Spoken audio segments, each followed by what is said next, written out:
अनुसार ये पता चला है कि 50 करोड़ की रकम एक चटनी की गोनियों में छुपाकर एमजी गाड़ी में रखी गई। और मजे की बात ये है, ये कैश जिसे मिला वो पैसा उसका। है मेरी बेस्टी टेस्टी है तेरा फ्लेवर, होठों से तू छूने दे जरा। लुक्स तेरा गोलो करे तो लगती है गले मर, मैं हूँ तेरे प्यार का मरा।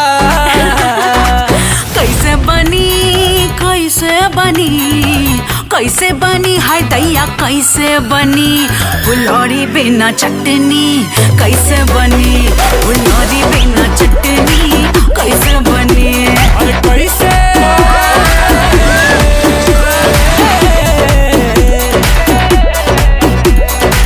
कैसे बनी कैसे बनी कैसे बनी कैसे बनी फुलौरी बिना चटनी कैसे बनी फुलौरी बिना चटनी कैसे बनी।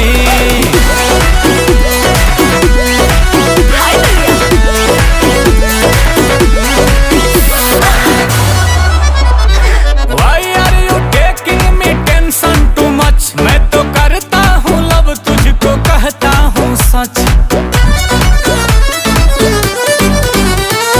Don't come too closer, oh मेरे dear. If you will be touching, then I will fear. सुनो मिक्स करो धनिया पुदीना हसीना तू मिक्सर में, तब रेडी रेसिपी होगा मिनट भर के फिक्सर